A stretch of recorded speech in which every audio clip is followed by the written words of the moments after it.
Olá, a aula de hoje é sobre conversores digital analógico, DACs. Este aqui é o sumário da aula de hoje.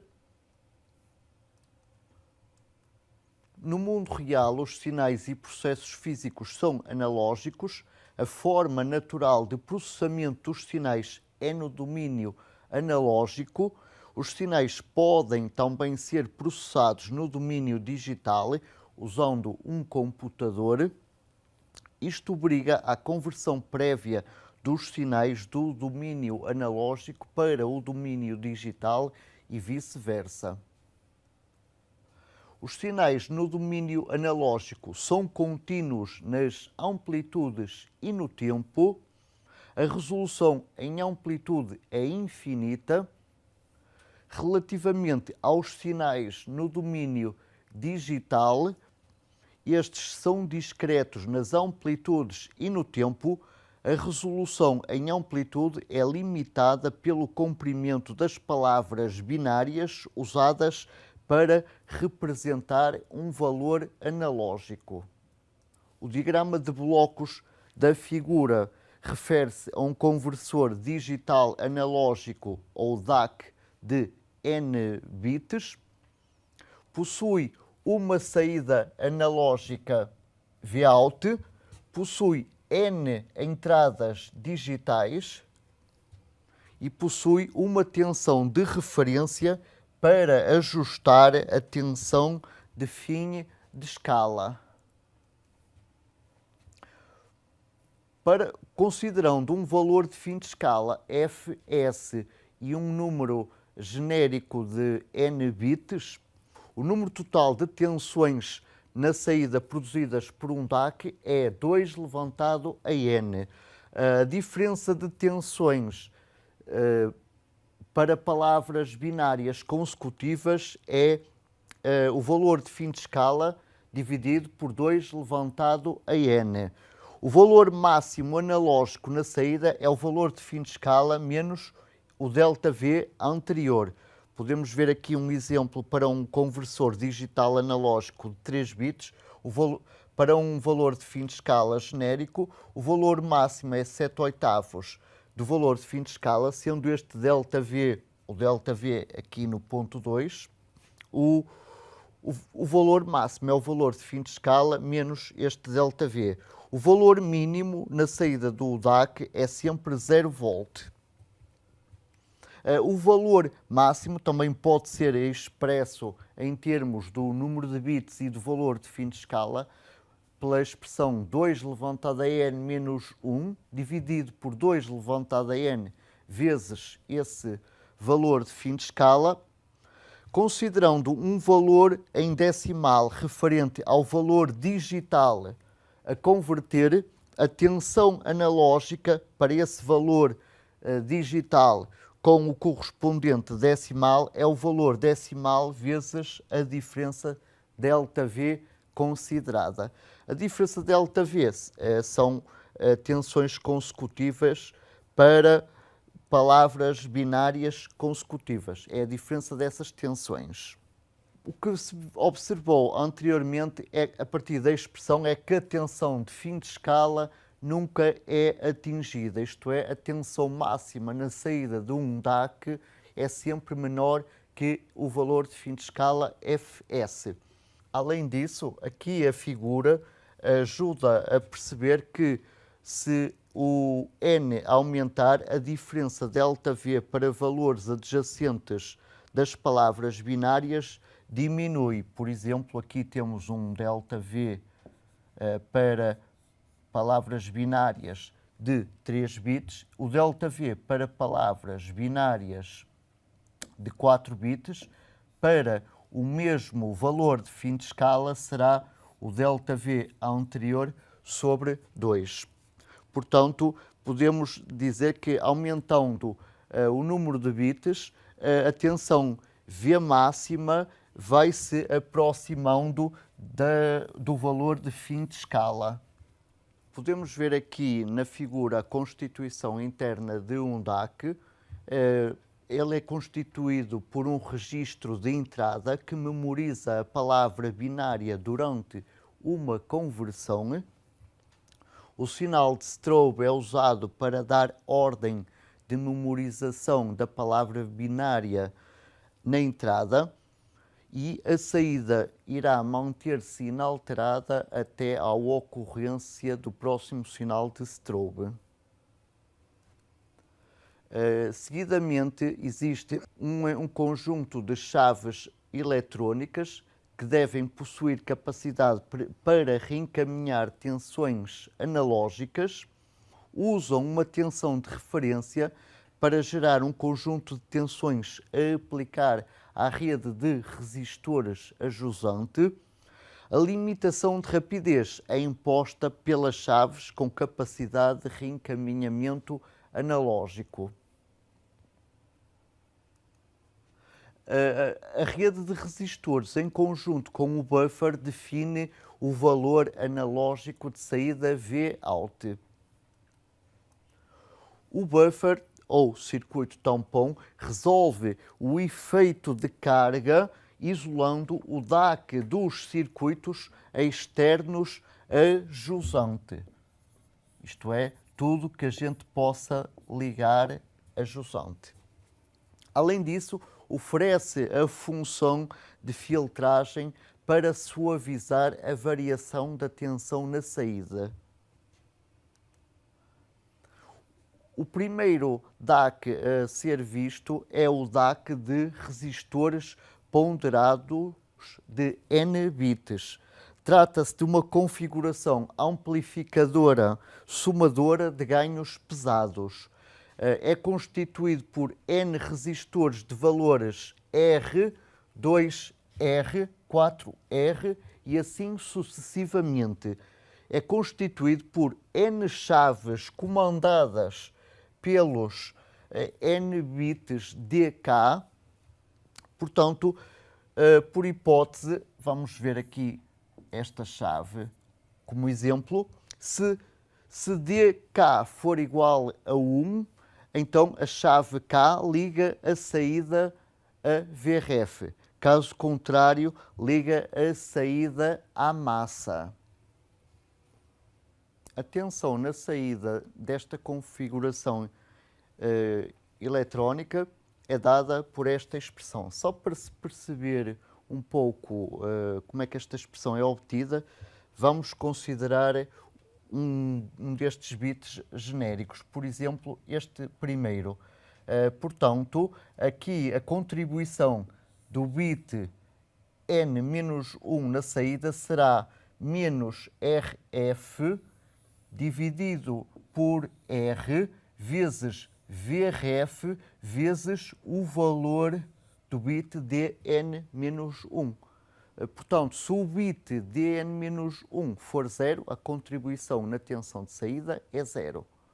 Caso contrário, a contribuição na saída será menos RF sobre R vezes VRF. Além disso, olhando aqui para a expressão, percebemos que o módulo da tensão na saída é menor que 2RF vezes VRF sobre R. Portanto, o valor de fim de escala, menos 2RF VRF sobre R, nunca é atingido.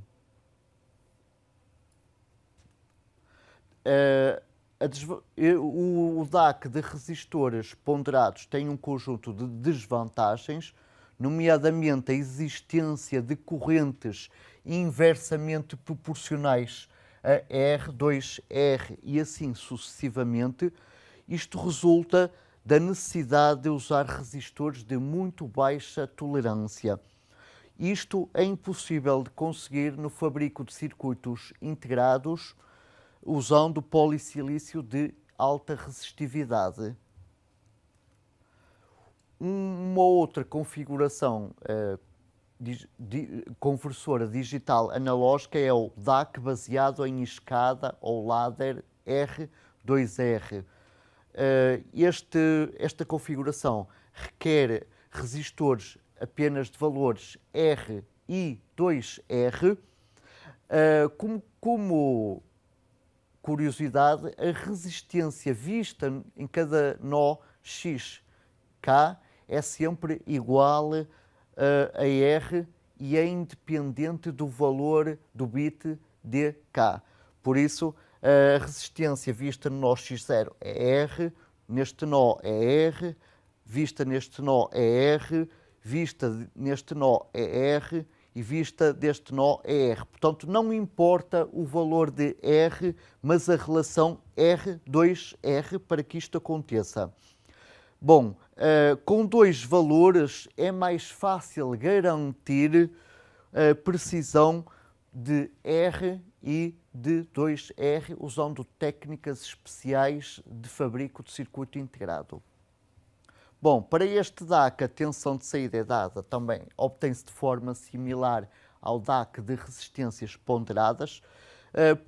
Se fizermos a resistência de realimentação RF igual a R, verificamos que o módulo da tensão na saída é menor que a tensão de referência.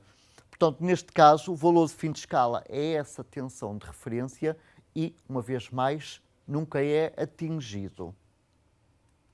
Bom, um ladder R2R pode ser aproveitado na conversão analógica, digital analógica, ligando às saídas de um microcontrolador, assim desta forma. Existem ladders R2R comerciais, por exemplo, a empresa TT Electronics fabrica ladders para conversores digital analógico de 8-bit, portanto, o dispositivo tem 20 pinos e ladders para conversores digital analógico de 8 bits, portanto, neste caso terá 16 pinos. Como características desta rede de resistores, possui uma tolerância de mais ou menos 2%, são fabricados encapsulados numa caixa QSOP. É possível ter-se dois valores de R e 2R, mais especificamente 10.000 e 20.000 e 25.000 e 50.000. Além disso, estas redes comerciais de resistores operam com temperaturas entre menos 55 e mais 125 graus centígrados. Aqui esta figura ilustra um recorte da folha de características do DAC 0830. A primeira métrica já conhecemos, é a resolução, que indica o tamanho das palavras binárias a converter. No caso deste circuito integrado, essa resolução é de 8 bits.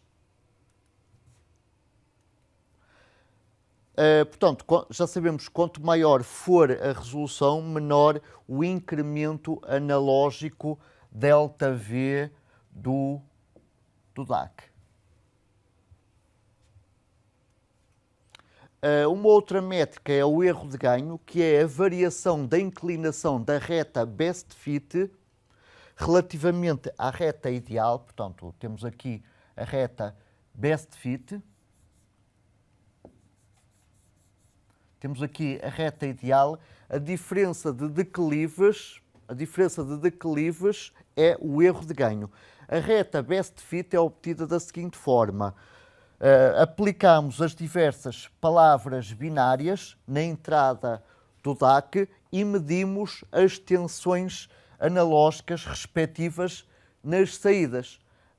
Fazemos a regressão linear aplicando o método dos mínimos quadrados e obtemos então a reta best fit. A partir da reta best fit também é possível determinar o erro de offset. O erro de offset consiste na ordenada, na origem dessa reta best fit. Podemos observar aqui uma diferença de valores da reta best fit relativamente à reta ideal na origem. Existe também erro de linearidade, mais especificamente a não linearidade diferencial. a não linearidade diferencial DNL índice K está associada à palavra binária K. Portanto, temos que calcular estes valores para todas as palavras binárias e depois, ao fim, considerar o máximo. Essa obtenção é dada pela diferença entre a tensão medida e a ideal. Se, por exemplo, esta aqui for a nossa palavra binária K, a tensão VDAC índice K mais 1 é esta tensão. Repare-se que estamos a usar as tensões reais. A tensão VDAC índice K é esta, sendo a diferença dada por esta seta verde. Depois, a diferença deste segmento relativamente ao ΔV, portanto, pegamos no comprimento da seta verde, subtraímos-lhe ΔV e dividimos por ΔV e obtemos a não linearidade diferencial para a palavra binária K. Se o DAC for ideal, estes pontos caem para aqui, este cai para aqui, e portanto a tensão K, VDAC K mais 1 é igual a VDAC índice K mais ΔV e portanto a não linearidade diferencial é igual a 0. Existe também a não linearidade integral, INL índice K associada à palavra K. Temos que calcular as não linearidades integrais para todas as palavras binárias e considerar o maior de todos. A não linearidade integral considera não só a contribuição desta palavra binária, mas também de todas as anteriores. Portanto, a expressão é dada da seguinte forma. Vamos imaginar que esta é a palavra binária K. Portanto, o VDAC índice K é este valor aqui medido. O valor K vezes ΔV é o valor ideal para esta palavra binária. É, portanto, o numerador é, portanto, esta seta amarela. Esta seta amarela a dividir por ΔV. ΔV já conhecemos também. Se o DAC for ideal, isto é, se não tiver erro de não linearidade integral, este valor aqui cai na reta ideal. E, portanto, a tensão VDAC índice K é simplesmente igual a K vezes ΔV. E, neste caso, a não linearidade integral para esta palavra binária é 0. Existe também o tempo de estabilização, no inglês diz-se settling time. É o indicador mais importante para caracterizar os efeitos dinâmicos. É o tempo decorrido entre o instante de modificação na palavra binária e o instante em que a saída se torna suficientemente próxima do valor final. Olhando aqui para o recorte da folha de características do DAC 0830, vemos que o tempo de estabilização, o settling time, é 1 microsegundo. Portanto, com este DAC podemos gerar sinais com largura de banda até 500 kHz, isto é, a uma taxa de 1 mega-amostra analógica por segundo. Reparemos que a largura de banda tem que ser pelo menos metade, inferior a metade da taxa de amostras.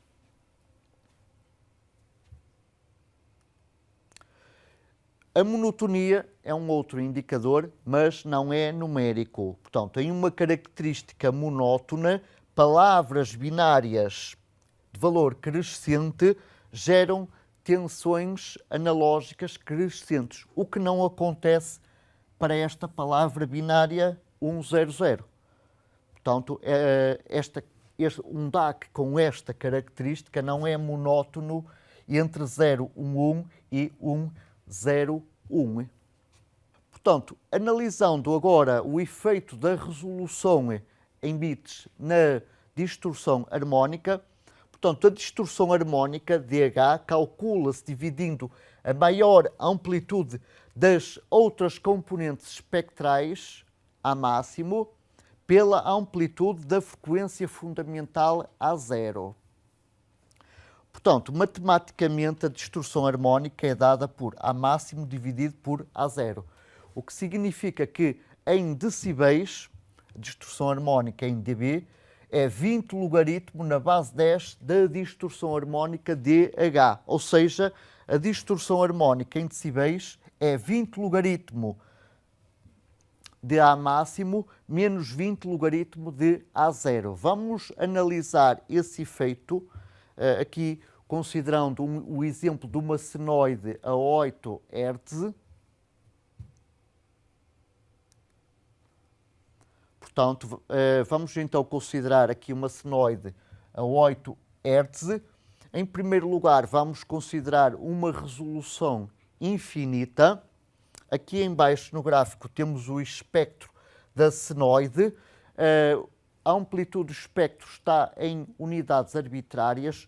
Não nos interessa o valor em si, mas sim a diferença relativamente às outras componentes espectrais. Neste caso, não existe diferença porque só temos a componente espectral fundamental a 8 Hz. Não se preocupem em perceber como é que chegamos a este espectro. O importante aqui é perceber o efeito da resolução, portanto, na distorção harmónica.